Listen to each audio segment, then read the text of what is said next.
talking too much. Tim, please take us from here, and we're looking forward to your talk. Okay, thanks, Michael. Thanks for inviting me, and thanks for organizing the seminar.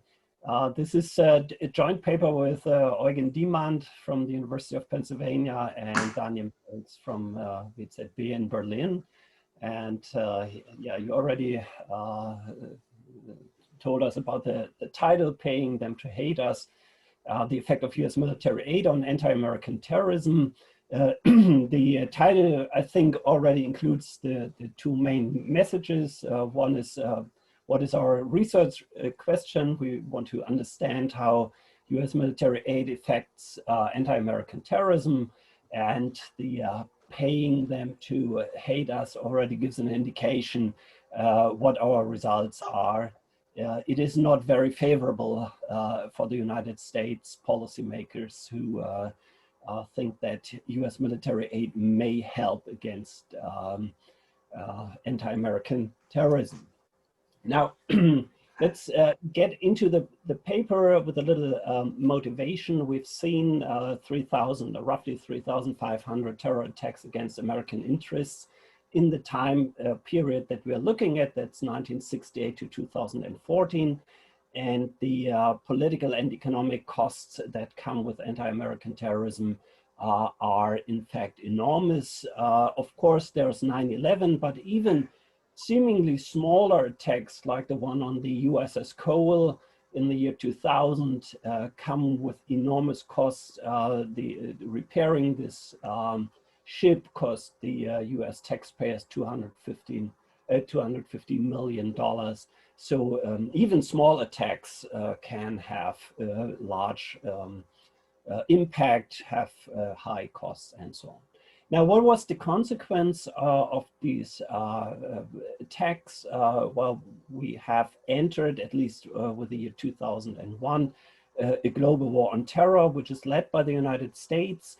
And one part of this is that the US government supports other governments in fighting terrorism.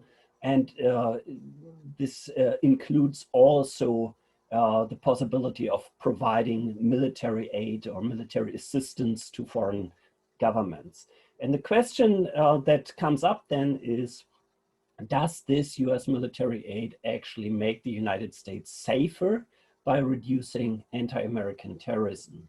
And the US policymakers, of course, not all of them, but many say, yes, that's the case. And that's why we've seen so much spending on the war on terror by providing US military aid. The academic research, there's not that much actually on this, but it says more or less there's probably no such a positive effect, but this is not totally clear. And we want to look a little bit closer into that and get a better idea of what's happening there. Now, what is US military aid? US military aid is a form of aid that primarily benefits the recipient government's armed forces, or that subsidizes or substantially enhances local military capacity. And what you can see here in the graph is that US military aid was a little bit fluctuating in the 1970s, then it started to go down in the 80s and 90s, and it became more and more important again in the 2000s, or since the early 2000s. What we also see is that's the straight line here is that the percentage of countries receiving US military aid has increased over this time. Okay, so there is something going on here, although there's no absolutely clear pattern of what exactly drives this kind of US military aid. But there's, of course, the suspicion that after 2001, something happened in terms of providing this military aid, also in the connection of anti-American terrorism. Now, anti-American terrorism, that's something that I probably don't have to explain in this round here. It's the typical definition that we have here: the use or threat of use of anxiety-inducing extra-normal violence for political purposes, by foreign non-state actors against US targets in this case, because it's anti-American terrorism. And what we see here in the graph is kind of an opposite movement a little bit. It's fewer countries nowadays that produce anti-American terrorism, and also the number of anti-American terrorist attacks has gone down. Over the years, it was much more common in the times when there were other types of terrorism like separatist, nationalist terrorism or left-wing terrorism. And in the times of Islamist terrorism, the actual numbers have gone down, although the perception is certainly a different one. Now, what we would like to understand now is how these variables, the military aid and the anti-American terrorism, how they interact, what is the connection between these two. And the theory suggests basically, or has suggested so far, two main arguments. The first one is what we here have also as our first hypothesis: US military aid reduces anti-American terrorism. That's what we call the policymaker argument. Now, what's the argument behind that? If military aid goes up, the counterterrorism capacity of the aid receiving countries should go up. Now, we do have in the literature basically the opposite perspective. If there is a country with a low capacity, then in these countries there's low cost of terrorism, there's a weak government that is probably more willing to give in to the terrorists, and all this then may lead to more terrorist activity. And there are some empirical papers showing these effects. Now, the argument here is, of course, just the other way around. Okay, if we increase by means of military aid the counterterrorism capacity of these countries, we should actually see that there is less anti-American terrorism because of a higher local state capacity, because of a better territorial control, because of fewer incentives to negotiate with the terrorists, and so on. Okay, so that is the optimistic view. You just give some money to these countries, and then anti-American terrorism should actually become less of a problem. Now, there is an alternative perspective on this, and that is sometimes called the strategic logic argument, that basically claims that US military aid encourages anti-American terrorism. The argument starts in the same way as the policymaker argument. Okay, you have more military aid leading to higher military capacity, or maybe also counterterrorism capacity of the aid receiving countries. But then the argument goes a little bit differently by saying, okay, of course, it is the case that the chances of the terrorists to achieve certain political goals are getting worse. Okay, this is because the balance of powers in these countries shift in favor of the government. Okay, but the consequence is a different one. The consequence, especially put forward by Neumeier and Plümper here, is to say, well, but that increases anti-American terrorism. And why is that? Because it becomes more difficult for the terrorists to fight the local government. But of course, they understand that the local government is only strong because of the American support and the military aid that they are receiving. So what do? You attack Americans in order to make them reduce the military support for the local government. Now, why do you attack the Americans? Because it gives you larger media attention. You may have more peer acknowledgement because people, or there are many people around that have anti-American attitudes, and you may actually get additional support from them and so on. And that's all very well established in the literature. And so the argument here is to say, okay, it really becomes kind of an asymmetric kind of warfare, and you fight the Americans because you expect a larger impact in terms of maybe the Americans reduce support, and then you have an easier or better possibilities to afterwards fight your local government. So that is what's in the literature so far, and we were a little bit puzzled that there is, of course, in the political science literature, especially some arguments around about grievances that follow from aid in the aid receiving countries, because there is an effect of military aid on the economic and political conditions in these countries. And there are two major channels that have been proposed here. One is through institutions. The argument here is that there is, for example, rent-seeking behavior or corruption that comes with this kind of development aid, and in particular, you could make this argument also for military aid, and it may actually separate your society into winners and losers.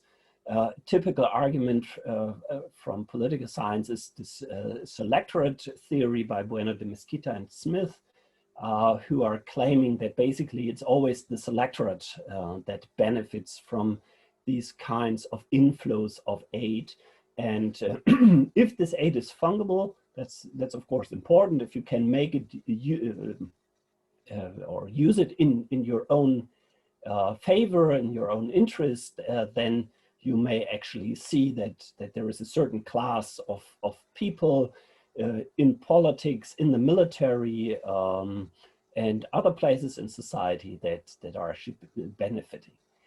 Now, the consequence then is, of course, that some people in society feel grievances. That's the losers of this process, and they actually may resort to anti-American terrorism. Again, with the argument that all these problems come more or less from the United States.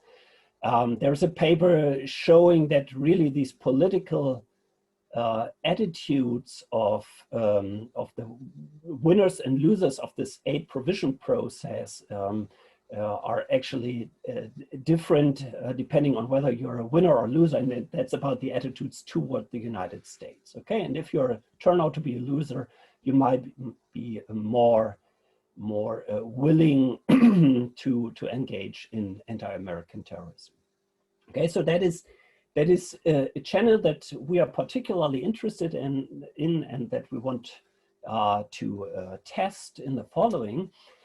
There is, of course, one major problem here, and that's heterogeneity. Of course, there are the typical problems that may come with that, omitted variables or measurement error, but especially the reverse causality and joint determination problem may play a role here. So we have this delegated fight argument in the aid literature, where you would argue that once you see anti-American terrorism, you will see a demand for security in the United States, and then the United States give military aid to these terror-producing countries, and then it is possible that the government is actually being successful in fighting the terrorists, and then terrorism, anti-American terrorism, could actually go down. So there is this argument around anyway, and it may also work in the other direction, as we will see in a second.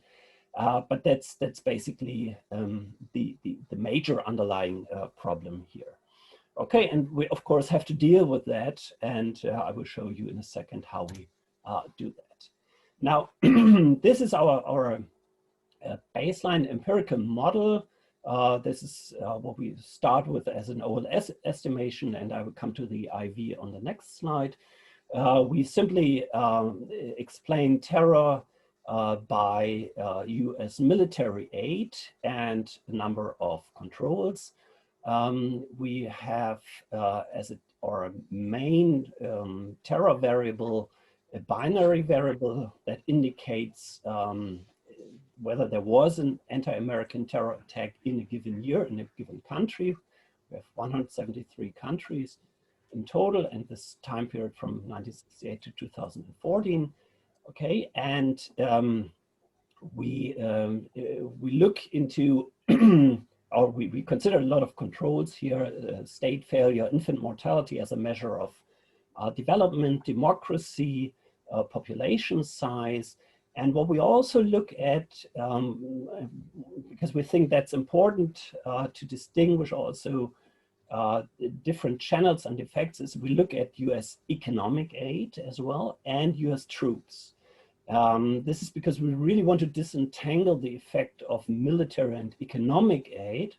And we also know that US troops, or countries that have a high number of US troops, tend to receive more funds or more aid from the United States. So we want to control for that. And then we have all kinds of fixed effects, of course, to have a baseline regression that covers this stuff. Okay, and since we have an issue with cross-sectional dependence, we also use Driscoll-Gray as standard errors in this case. Okay, now Tim, sorry, yeah. Can I ask a clarification question on the regression? So the I in aid is the receiving country, while the I in terror is the terror producing country, no? Say it again. The subscript I in aid identifies the country that is receiving the aid from the Yes. US. Yes. While the I in the terror variable is the country that is producing the terror on the US. Yes. Yeah. Okay. But it's the same country. So it's the country received aid in the period before, and then we look at whether this country produces terror in the next. Great, period. thank you. Okay. Now, as I said, we have to deal with this endogeneity problem here, and we are using here an IV that is inspired by this literature by David Orter and co-authors who are looking at the impact of Chinese exports to the United States on certain variables in US states or US counties. And we're basically using a similar approach here. The idea is to say, okay, we look at the development of US military aid in general, okay, but we just look at all the other parts of the world, okay, and then consider, however, the specific weighting of the local aid shares in the country that we want to look at. I will show you on the next slide how exactly that looks like. It's a little bit difficult to explain by words. It's better to see that in the equation. The idea basically is to say, okay, what we would like to know is how does US military aid develop on a global scale? So what is the US doing in general? And that is, of course, something that is determined by the situation within the United States, okay? It's about the economic situation, the political situation, certain geostrategic considerations, okay? So it's about the budget, it's about the relative power of the hawkish or dovish or the isolationist and internationalist policymakers. So the, let's say the John Boltons, whether they have an influence in the US or not at a certain moment, it's about the influence of the military industrial complex. Okay, so that is what determines the overall global pattern of the US military aid. And we basically use that information, but we take away the actual effects on the region in which a certain country lies. Okay, and this is how the whole thing looks like. So what we do is we introduce an instrumental variable that we call global aid, and this variable then explains aid, which we then use to explain terror. And this global aid variable looks at 4 different types of military aid that is provided to, or could be provided to, a certain country. That's what you see on the right-hand side here. Okay, so there is foreign military financing, foreign military training, counter-narcotics, and other types of military aid. That's what we are using here. These other types of military aid, for example, include spending on peacekeeping missions and stuff like that. Okay, and what we then do is we look for each of these 4 types of aid. We look at the global amount of US military aid, and we subtract the regional amount of US military aid. Okay, why do we do that? Because of this indigeneity problem. We don't want to have an effect of the aid recipient or its neighbors, because there might be spillovers to the neighbor countries on this aid provision. So we subtract that. Okay, and what we then do in the final step is we look at the relative importance of the aid type in the recipient country. Why is that important? Because we still need, of course, to have some link to this actual country that we are looking at, and each country is distinguished by this specific mix of financing from these 4 types of military aid that are available, and then we add up the whole thing to get this global aid variable. And this variable then shows us basically how exactly the specific factors within the United States are driving the global aid provision. Okay, and of course this should also lead then to an increase of local aid, which is, however, in this case still different for all countries and all years and so on. Tim, can I ask one question about the previous slide that you had? Yep. Yep. So about the alphas that you have here, or like the shares, relative importance. So in the David Auto literature, these are basically, so there's the China shock and there's this local level production, right? What are you producing and does it compete with China or not? That seems to be like, that doesn't change over the years, right? I mean, because there's a fixed amount of capital that goes into establishing a factory. So that's kind of to some extent predetermined, right? Yeah. What you have here, though, the numbers that you are multiplying, those are not predetermined, right? They change from year to year. So, of course, they can change, but there is a general pattern in there that keeps the share relatively stable over time. But but say the Vietnam War breaks out, right? I mean, now obviously overnight the amount of funding going into Vietnam will change drastically, right? So yeah, but does it? Yeah. So here's a suggestion. So suppose you use this, and in a robustness check, you take the shares, the lagged shares, right? 5 years ago or 2 years ago, what was the relative aid dependence, right? Yeah. That to some extent, well, as you say, it's temporarily correlated, so it would not change much, right? But that you can defend it more, I guess. Yeah. Oh, that's a good point. Yeah. Yeah, we can try that. Thanks a lot. Thanks. Yeah. Can you still see the slides? They just appeared on my screen. Okay. Yep. Good. Okay. Yeah. So I mean, there are a couple of things that could probably cause problems here, and that's why we are running a lot of robustness checks here. So we control for year fixed effects to get these general, let's say, economic or whatever developments that hit large parts of the world, and including the United States. As I showed you, we try to eliminate neighborhood effects. We also need to take care of large recipients of aid, like Israel and Pakistan here. And we also use an alternative IV approach that has been around in the literature.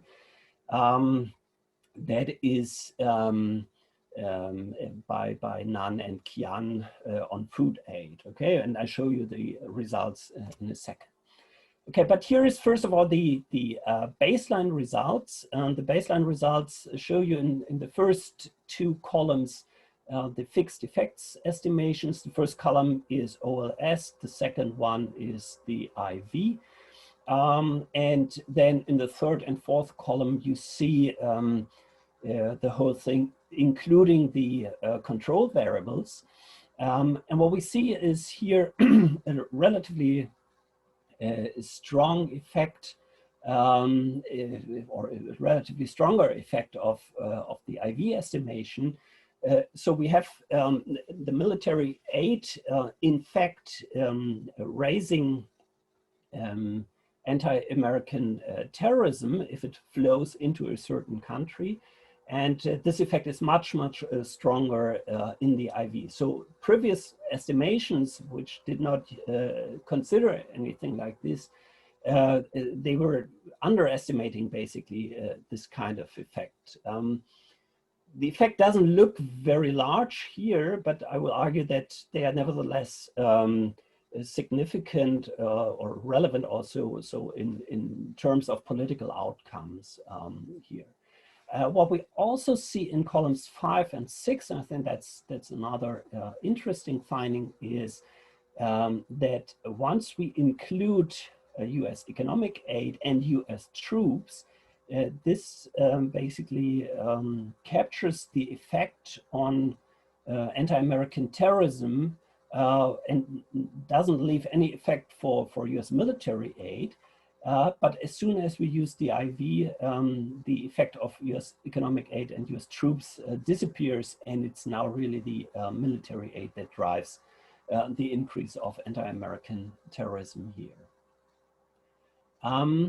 We did, as I said, a lot of robustness checks. We used lag-dependent variables, aid as a share of gross national income, international war, globalization, and so on as additional confounders here. This does not change any of the results. The same is if we use alternative dependent variables. I mean, I said it, we're using a binary variable 0, 1, whether there was anti-American terrorism or not.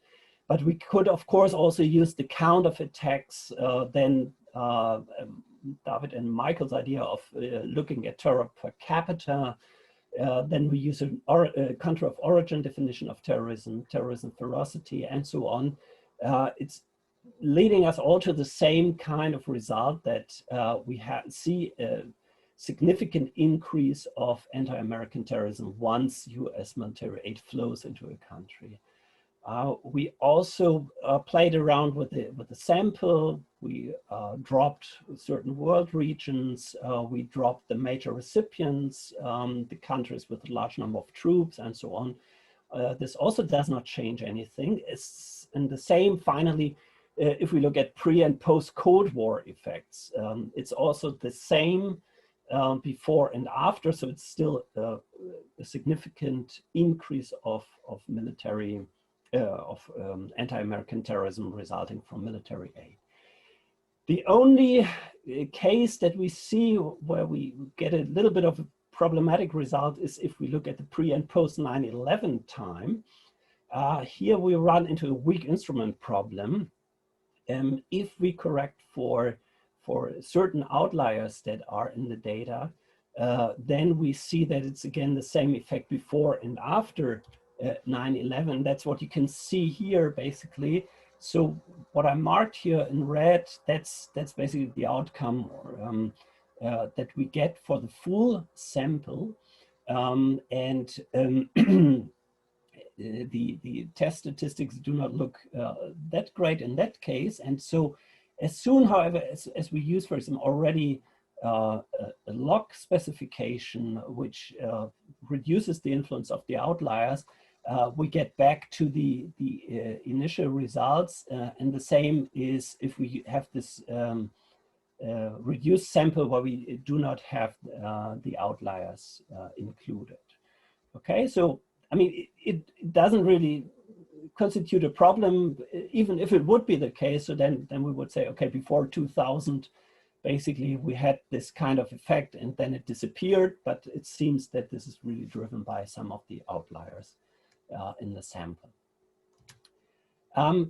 Then we use this kind of alternative IV approach that I talked about.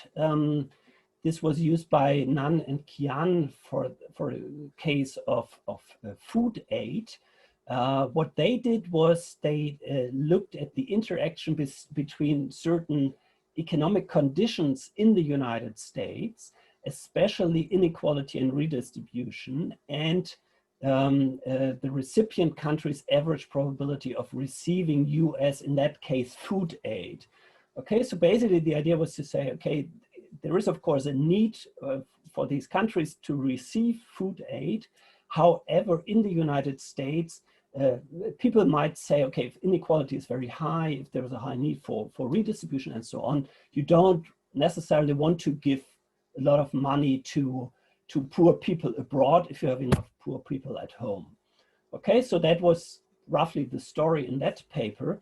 And Drea, Axel, and his co-authors, they applied this to a more general development aid setting for more countries, and that's what we did also here in this case for US military aid. And we see that depending on whether we use the Gini coefficient as a measure of inequality or social security transfers as a measure of redistribution, we again get the same kind of results that we've seen before. I don't have the complete table here, but I just wanted to show that this is that we're getting more or less the same. Okay, and then we did one last thing. I mean, what we've seen throughout so far was that this policymaker argument obviously does not apply. So it's not that the US military aid leads to a reduction of anti-American terrorism. But the question is, of course, still open whether it's more this strategic logic channel that explains what's happening, or whether it's the grievances channel that we are proposing. And what we did now was we are looking at these different channels here and try to explain them again by using our instrument. And we picked for the strategic logic channel military capacity, the quality of the bureaucracy, and territorial control as the three potential channels that follow this strategic logic. And then we used for the grievances channel corruption, the distribution of resources, meaning fair distribution or fair access to public goods such as health and education, or the equal access to political power, which should be equal across economic classes and different social groups. This is data taken from this VDEM data set. Okay, and then we get the following results here. On the left-hand side, you see these three strategic logic channels. Okay, and we hardly see a significant effect here on anti-American terrorism, but we do see a significant effects when it comes to corruption, equal distribution of resources, equal access to public goods. Okay, so the more equal the access and the distribution, the less anti-American terrorism there is, and the more corruption there is, the more anti-American terrorism you see. So it's otherwise it's exactly the same kind of analysis that we did before. It's just now that the dependent variable is this channel that we're looking at.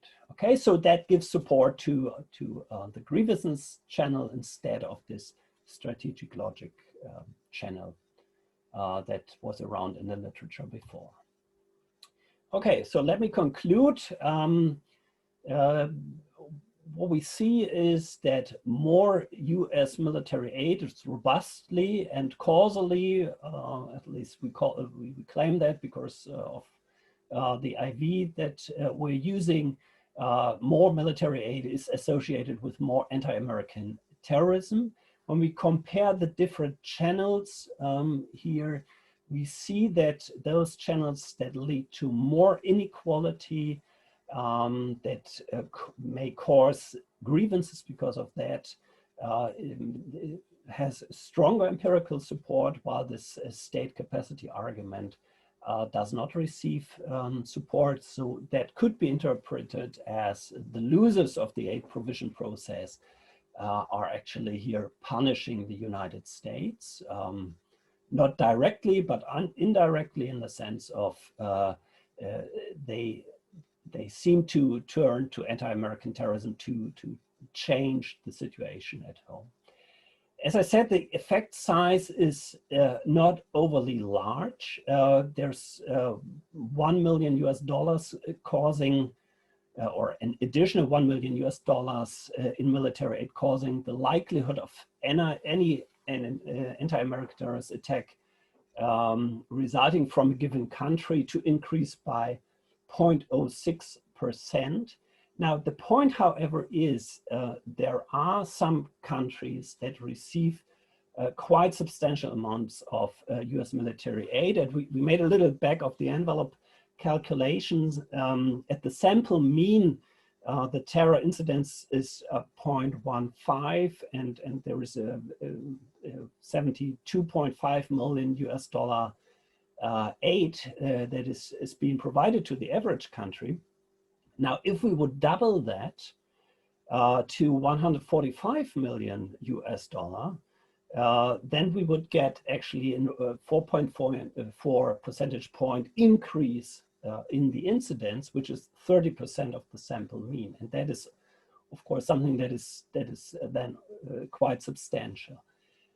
And one should also not forget, and that's something that's, I guess, relevant again in these times, that even one anti-American terrorist attack may be extremely influential. Just think of the Benghazi case, which was a really big problem for Hillary Clinton during the last US presidential election. It is, in fact, something that you want to avoid. And the point here is that this optimistic view of the policymakers that US military aid could help actually to reduce anti-American terrorist activity, that is definitely not supported by our data. And that's basically one of the main messages, next to that the grievances channel is important as well. Well, thanks for your attention, and let me know what you think of the paper. Thank you very much, Tim. Perfect timing. Questions, comments? Now's the time. Actually, I'm quite surprised that I was on time. Usually, perfect timing. So I've got two, if nobody wants to go before me. Yep, sure. Okay. All right, so sorry, I got in late. I was occupied elsewhere. But two questions. The first one being, some people have used the interaction of aid and exchange rate in a particular country to basically get to the point that what does $1 mean in the host country? To answer a very different question, but could be a useful robustness check IV table in your paper as well. I don't know how much it'll work, but perhaps you could try that as well.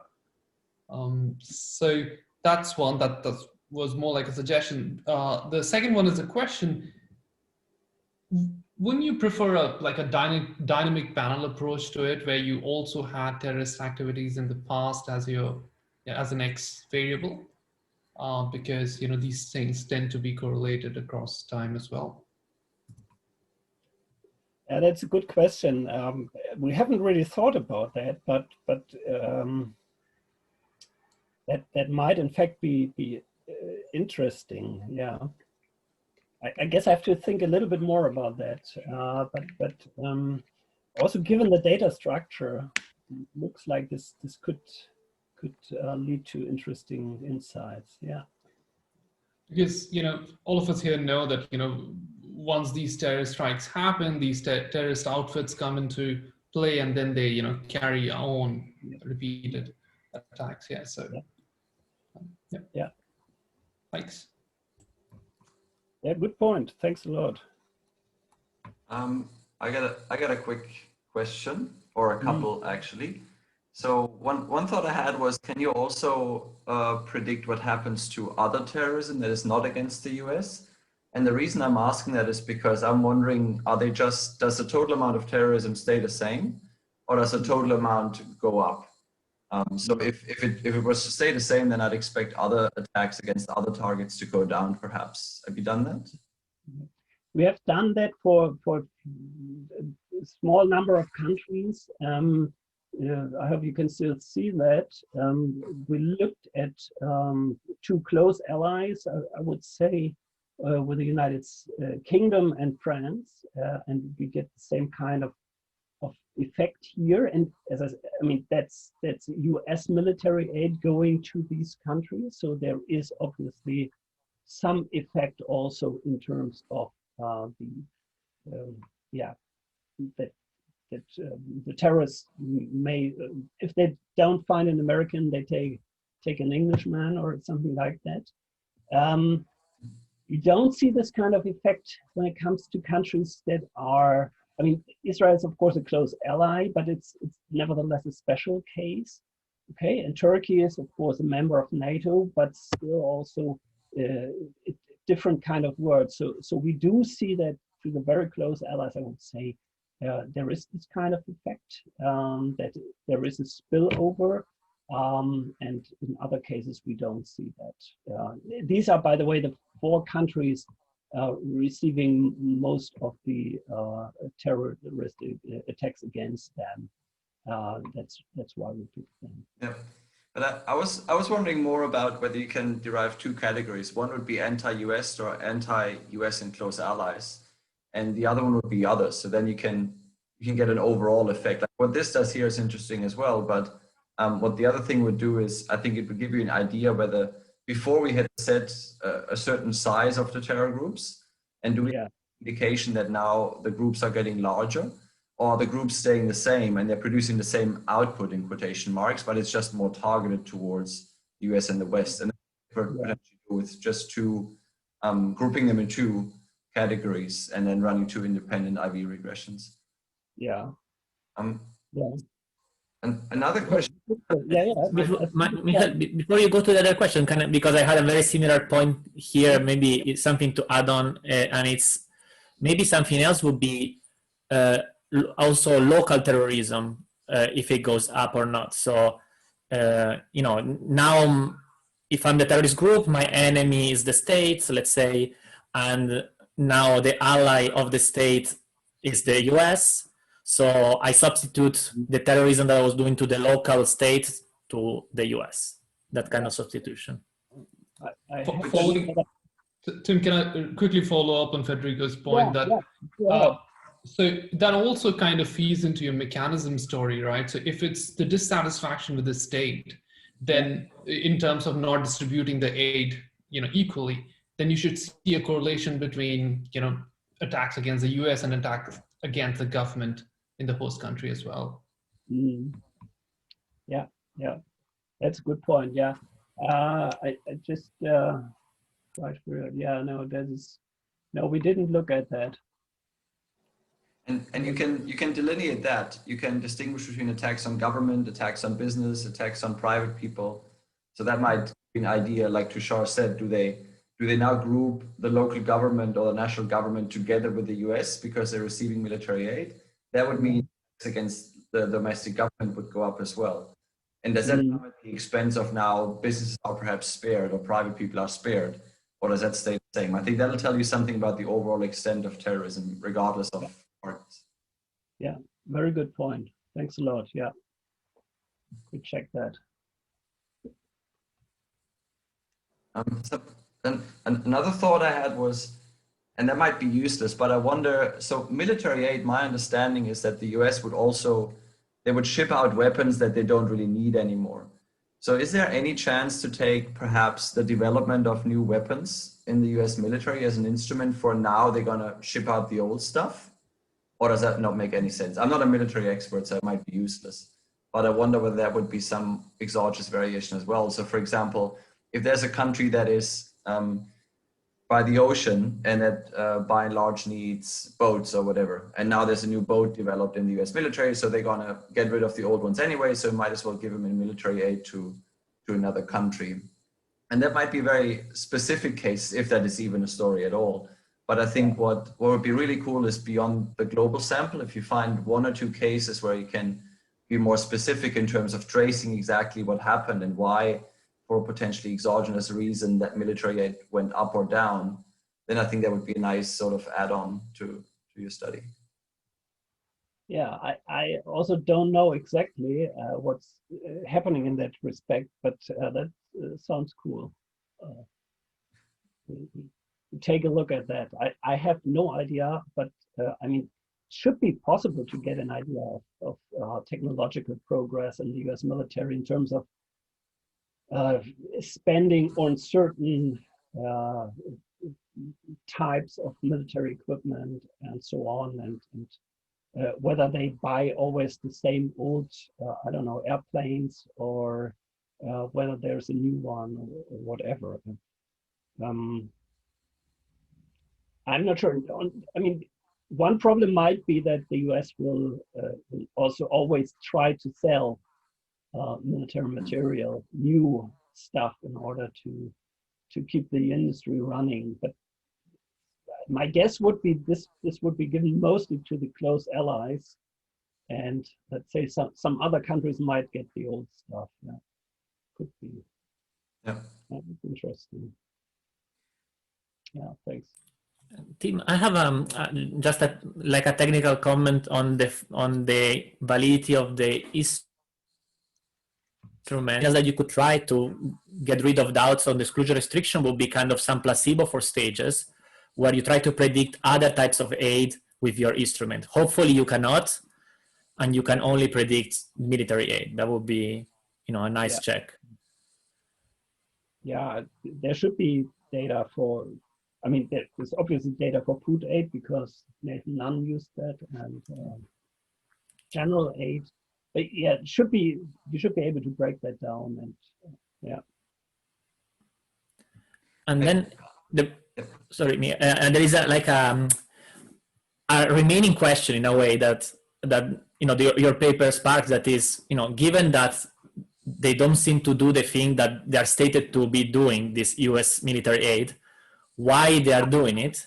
And, I'm sure you can come up with many political economy answers to it, but there's a few things that you can maybe test, and are other gains that the US may have, like trade. Is trade going up to these countries, or are these countries doing a proxy war for the US, that the probability of that goes up? Any other type of gains that the US may get from this military aid? Yeah, I guess we should be more clear about that. Yeah, that's true. I mean, that's kind of difficult, of course, because you can come up with so many potential explanations. But maybe we can break that a little bit more down to,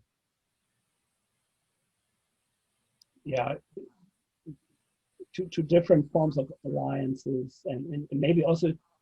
I think maybe the trade thing could be the easiest. That is, I give you military aid, in exchange you give me, oil, random resource.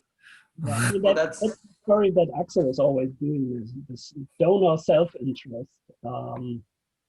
Yeah, you're right. Yeah. Because well, let's say a little bit more about that. Yeah. That's also related to the commercial imperialism paper by Nathan Nunn, right? Mm. Yeah. May I ask a question? Of course, Yeah. yeah. Yeah. My question is about your first hypothesis, and and specifically the question is about the control variable of state failure. Sorry for my low knowledge, but state capacity and state failure are almost antonyms to each other, and the aid is to increase the state capacity. So why are you taking state capacity as control over here?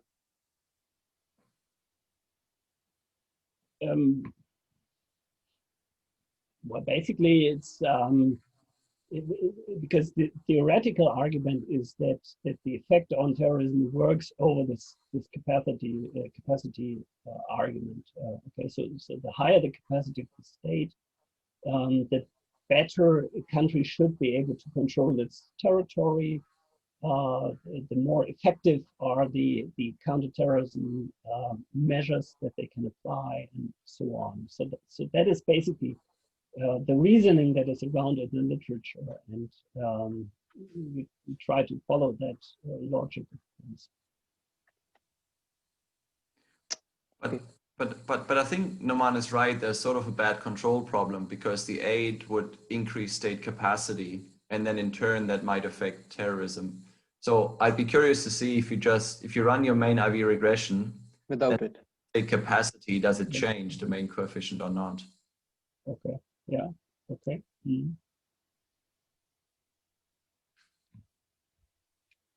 may I ask another question? If Yeah, of course. I was just trying to think some sort of an instance in this way that, for example, if America is going to increase military aid for Israel, and obviously Al-Qaeda would not be happy with it, so it will target the US embassies in Pakistan because it's obviously a transnational terrorist organization. So in this scenario, your IV is a global, your IV is basically is eventually would become an out of region military aid of US. If you are subtracting global aid, if you're subtracting the regional aid from the global aid, it means that eventually your IV would become the out of region military aid. So that aid is going to the Middle East region, but the vulnerable terrorist attacks for Al-Qaeda would be the US embassy in Pakistan or even in Afghanistan, which are far off from the Middle East region. So, I mean, I have just this question in my mind that how would you justify with this scenario with your study results? Yeah, I mean, we of course look at the neighbor region, but you're right. If we take the Middle East and the whole attack is taking place in a completely different region, then we run into a problem.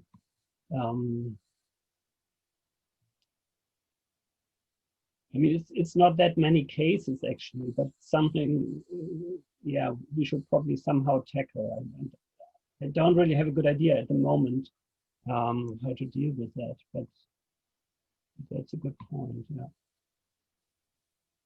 Yeah, I take a note and we'll discuss it.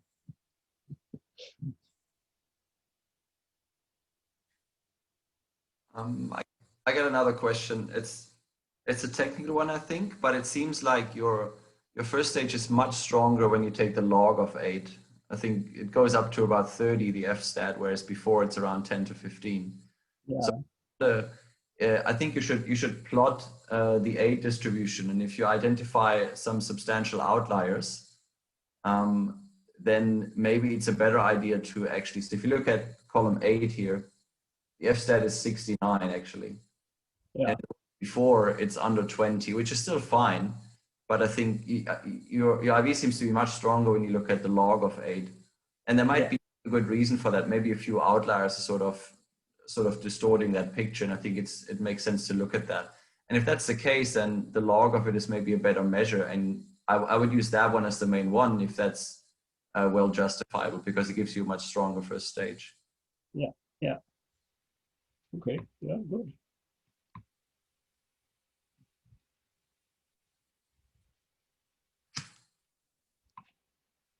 Okay.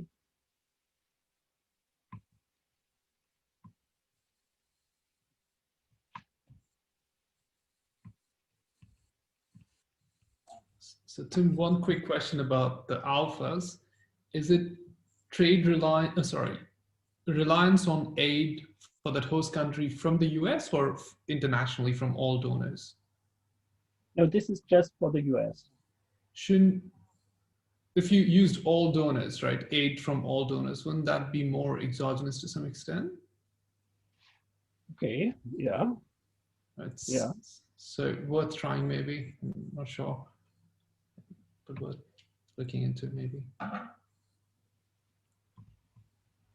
Okay, yeah. Could be, yeah.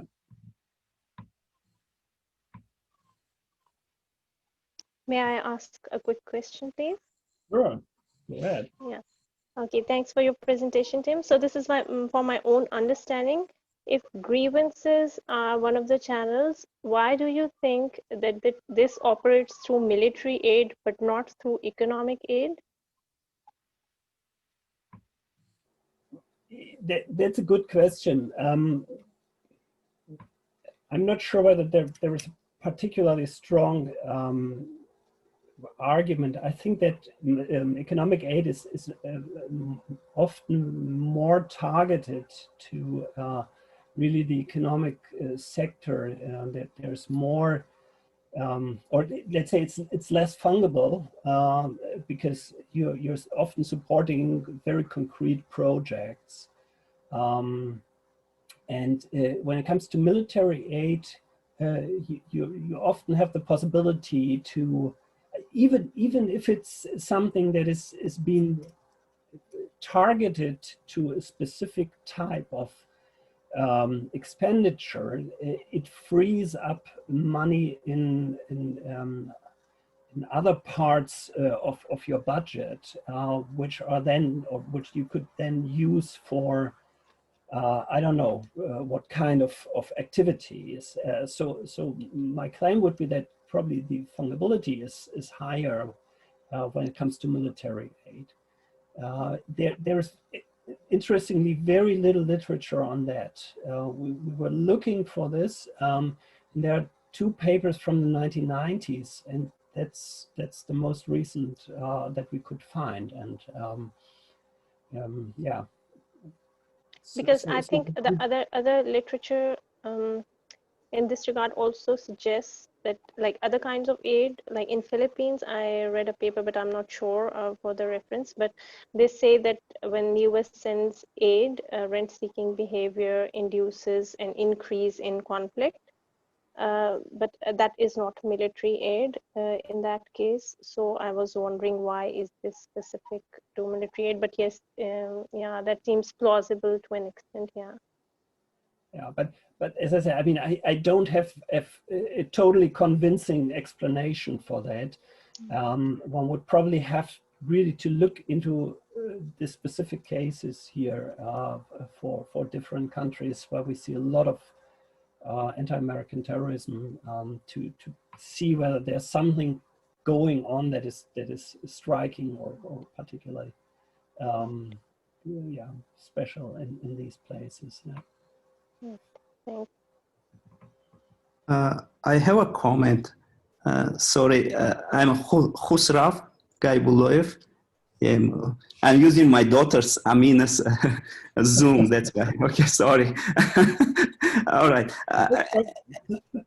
There is a literature about intertemporal substitution of effects or of attacks. I'm sorry, and that one may be relevant for your case as well. So, and that literature says that basically intertemporal substitution of resources allows terrorists to decide whether to attack in the present or in the future. And I mean, Sandler had some work on it, and there are others who did, at least theoretically. So meaning that when there are a lot of retaliatory raids, especially if there are evidence in Israel, for example, when there were retaliatory raids, what the terrorist groups do is basically they substitute, they bring those attacks which were planned in the future to the present, which means that the immediate reaction would be increased in the number of attacks. But in the long run, the overall number of attacks may not increase, may even decrease depending on the effectiveness of the policies. And that would be probably interesting things for you to discuss. I mean, even if it is not possible to test. So yeah. Yeah, I think that goes a little bit in the direction of Tushar's comment about using a dynamic panel approach here. That might allow us to see more the dynamics that are happening there and capture to some degree. Sure. If you look at the lagged value of 8 some years back, probably yes. Yeah, good point. Thanks a lot. Okay, that was a great discussion. Thank you very much, Tim. Thank you very much to everybody who participated. I hope you took something from it. I hope we're going to see you back in 2 weeks, and please continue the conversation. I'm sure Tim would be very happy to receive emails and any other comments and questions you might have. So without talking too much, I want to say thank you to everybody, and wherever you are in the world, have a great day, and hopefully see you back in 2 weeks. Thank you. Yeah, thanks also from my side for the discussion and for the excellent comments. Thanks, Tim. It was nice seeing you again. Yeah. Okay.